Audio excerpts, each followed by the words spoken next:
Hello, dear friends, and welcome to our podcast dedicated to sight reading through the lens of the historically informed performance practice. My name is Darina Plodina. And I'm Sebastian Mitchell. We have a guest today. Could you please introduce yourself?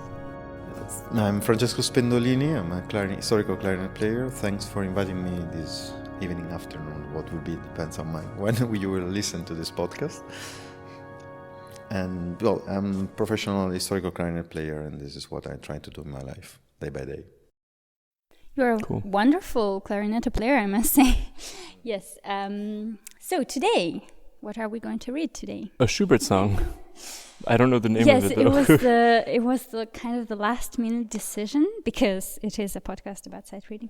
Anyways, and Sebastian suggested to do some Mozart.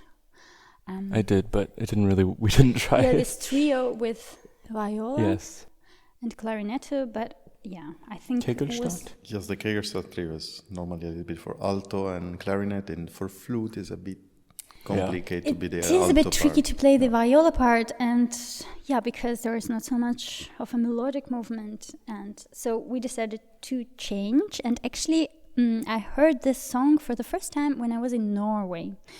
And maybe you know your colleague Lorenzo Coppola, and I fell in love with this song actually. So I always wanted to try, and I maybe even was thinking to do an arrangement for flute and voice. But now my dream came true, and we are playing it with a almost original setting with a clarinetto, and I am playing instead of the soprano. I'm playing the soprano line, and the song is called Der Hirt auf dem Felsen, which is, we can translate like... the Shepherd on the rocks. Yeah. What do we know about this piece? Like, why is there a clarinet part, actually? Well, it's kind of I don't know really what is going on. Well, I have to admit that, for me it was not really sight reading because it's part of our repertoire, so we have to know this piece. And I played years ago, and sometimes also here in the Schola it happens that they are asking for this piece. And it's very interesting, the composition, because basically we have a function of echo. Or in the first time we are almost like in the arias in the classical era, and also with Schubert later, we are kind of mood that is inside the character. And this is the interesting part of this piece. And we play a lot of sounds from the mountains, echoes, and colors. And it's very interesting, this version with the flute, when we play today for the first time, because it's nice that the flute has to really imitate the human voice and taking the part of the human voice. And of this area, we have kind of version also with men singing this part. And the character is supposed to be a man, but no, normally it's a soprano singing this part. And it's kind of interesting how this piece is flexible and gives the possibilities to others to play in another formation too. And this is not the only piece that Schubert wrote for this kind of setting. There's another less known piece for clarinet voice, and it's not clear which voice. It could be tenor, could be soprano at the same time, and orchestra or accompanimento. So it's not new for him, but it's nice, this kind of little colors, and it's very evocative, like you will listen, it's kind of question answer echo. When he's speaking to the mountains, you get this echo from far away. And it's interesting with the flute, the way that you can find that color and try to imitate the same color, being two wind instruments. And being for the first time on the same level. It's not like the voice with words that takes the first position and then the clarinet. Here was like a real trio. And also the atmosphere they created the fortepiano is beautiful. This kind of pedal where everything is there. We have this triole, and at the same time they are not so regular. They're kind of waving like wind instruments, so it's worked very well. And so what is the text about? Well, he's basically thinking about love of his life, waiting far away, because the Shepard was all the time during the winter far away, waiting for following the the ships or what they are looking for, depends from the kind of shepherd at the time. And then there's the hope that springs will come, and springs is in a kind of way, is a kind of love and desire of love, and being far away alone then is beautiful how you find your way as some kind of consolation, listening your voice, your same voice reflected by mountains or from the nature. It's like if he's looking for some kind of comfort or some kind of help from the nature that is around him. And then at the same time, there's this hope and this joy at the end of this piece. And the character is all this kind of little cadenza, moment where he's thinking about himself, moment where they are expressing himself, moment where he's screaming, moment where he's in love, or moment where he's sad. Everything in few pages. It's just like little opera, little momentum in just a few minutes. Actually, the length of it was quite interesting. I mean, it's quite long for a Schubert song, I would say. Yeah. Or it reminded me a lot of melodramas. Even if it's sung, it's like, it's very, I don't know, it has this character almost of.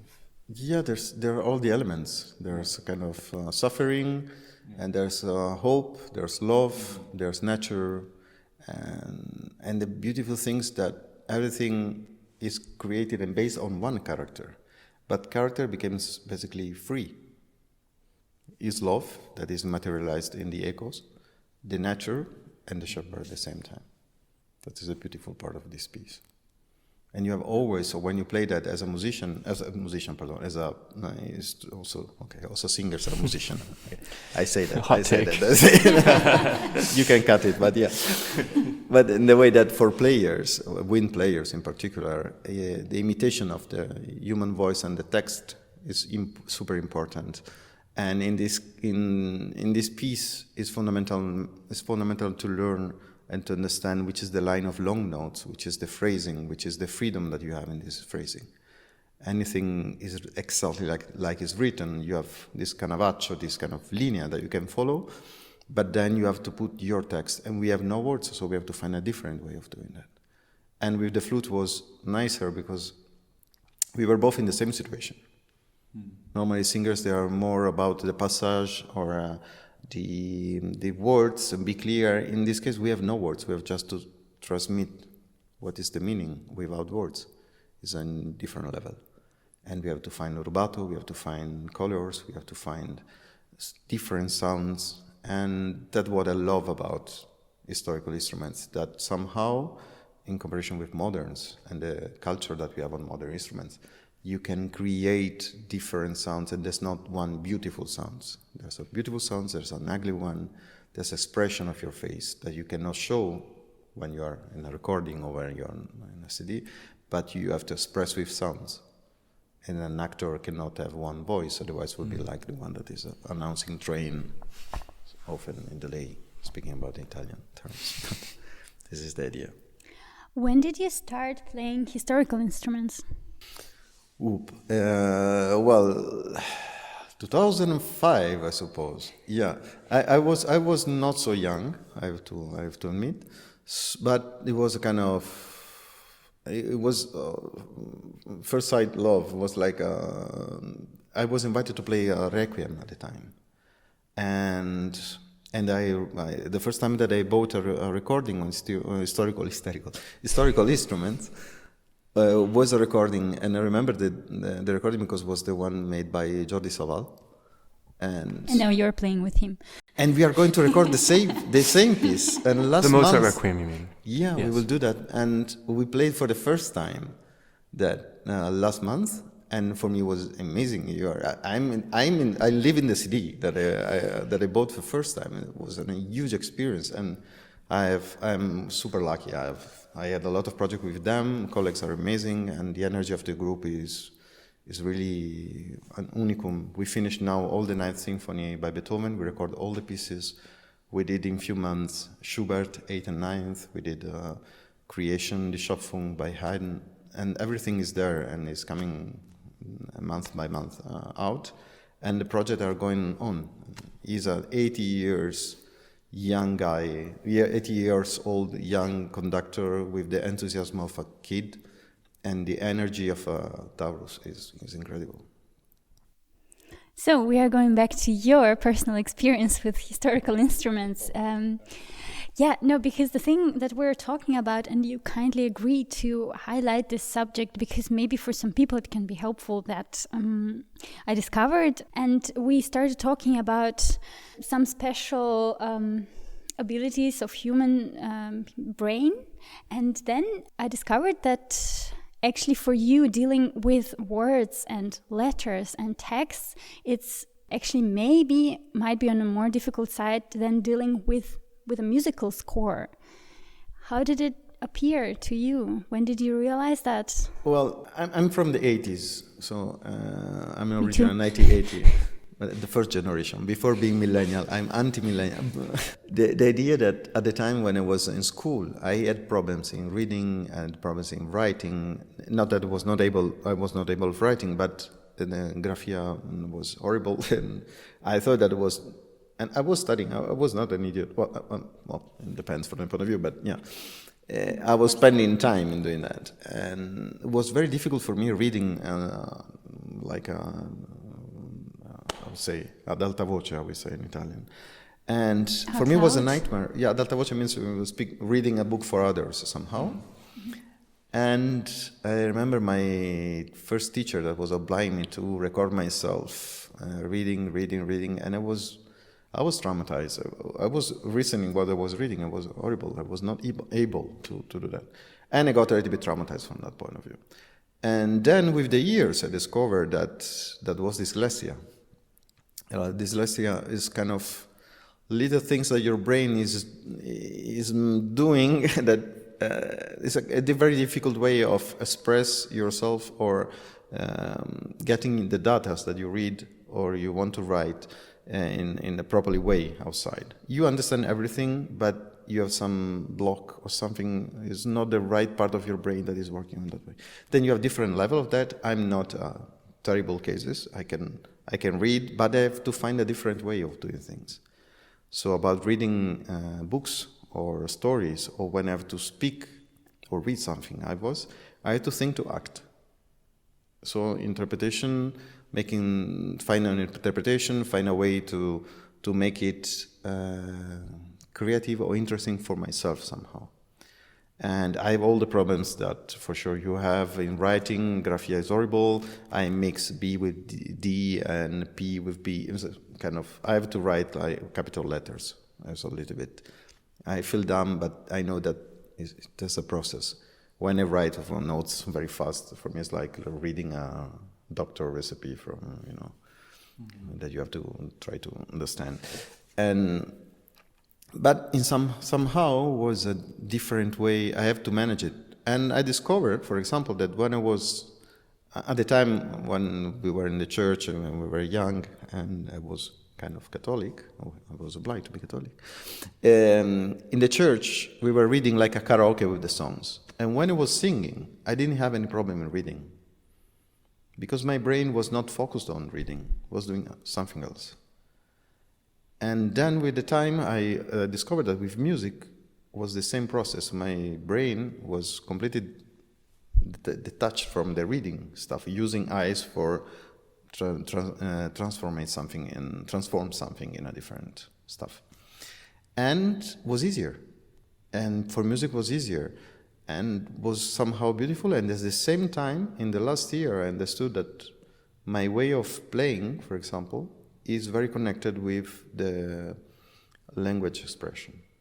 So sometimes when I'm doing lessons or I'm playing and thinking, I have to say these things to my students or to myself or to my colleagues, suddenly my fingers and my brain is focused on the stuff, and I can get really easily distracted in passages that I know very well.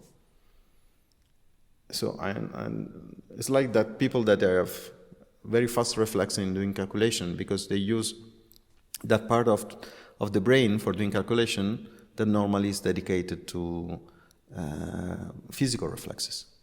So if a ball is following, I take it very fast. I don't realize that I'm doing that. There's kind of this little genius that I can do that with calculation. And for me, it's happening in the language side. If I play, it's connected to that kind of brain, of that part of the brain, and is word communication. It's kind of straight language. And it's a very nice thing. Also, dyslexia helped me on this point of view because oblige you to do the same things that the artists are doing, but in a different way.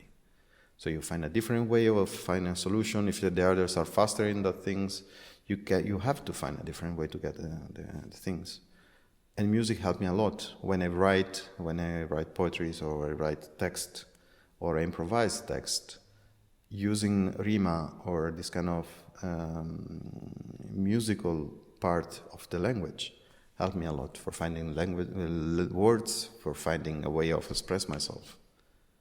It's kind of everything is super connected. The problem that I can still have, I have very serious problems sometimes to reading stuff in a normal way. I need more time of the others about letters, text, and stuff like that.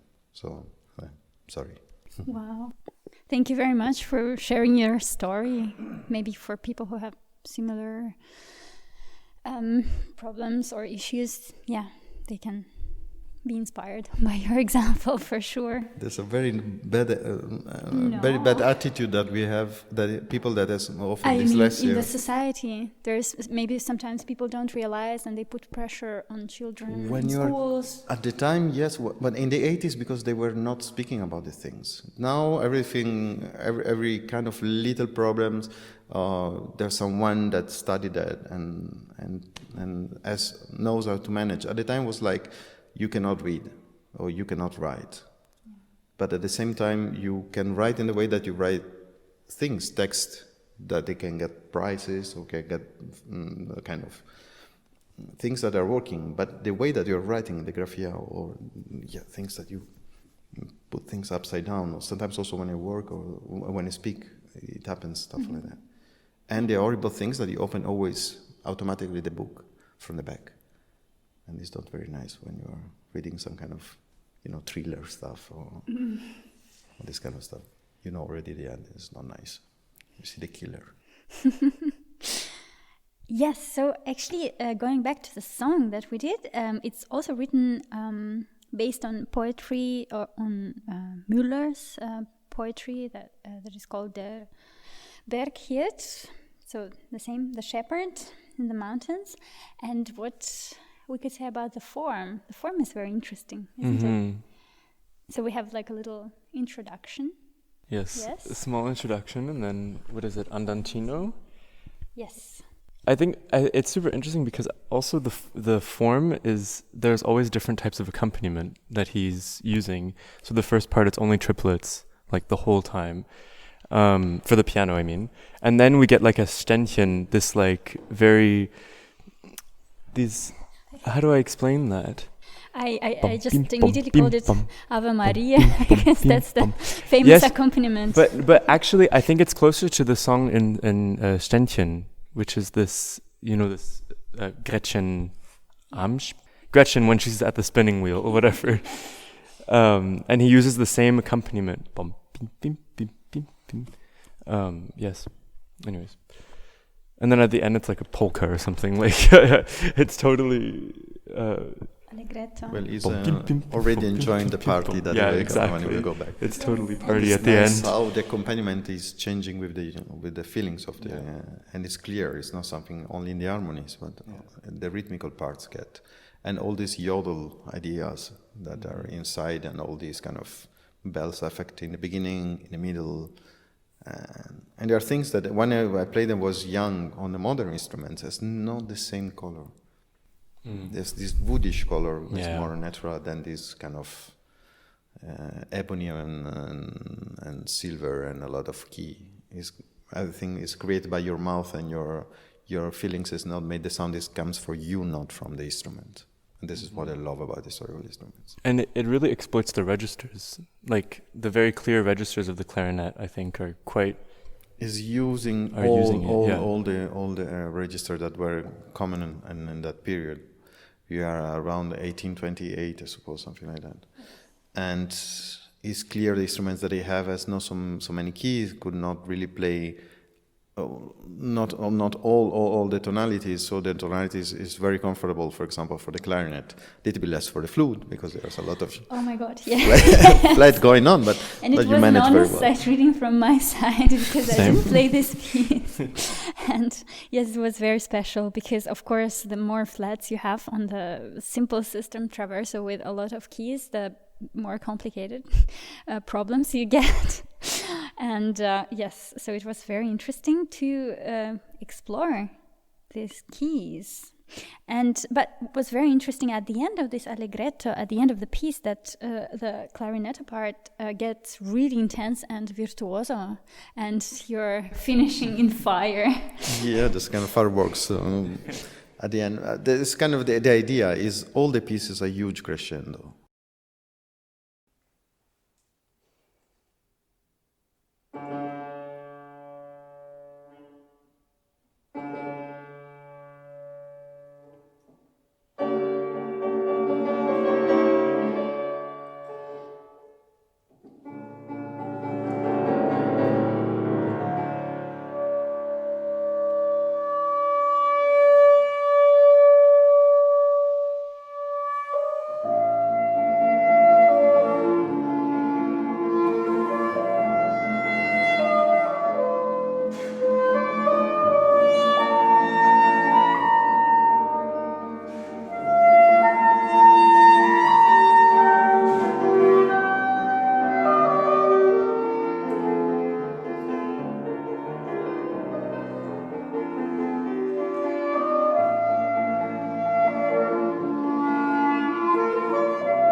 is a huge crescendo about the feelings of this shepherd that is really waiting for this moment, desiring, is creating tension, is creating some relaxation during the long phrases, also the long cadenzas, and it's beautiful the balance that there's from instrumental part and voice in the scat flute part. You have huge solos, very long and long phrases, and also if it's repeating almost the same theme 2 times in the beginning, once for the clarinet, one for the flute, or the voice and the clarinet, is beautiful how he finds a different way every time to presenting the same idea. And then suddenly it changed, then it turned tempo, and then you get the tempo, then it got faster, and then you got the finale. It's kind of, what do you want more? Go home. Nothing else. We go home. Thank you very much, Francesco, for this amazing conversation. And yeah, thank you. Thanks a lot. See you next time. Bye.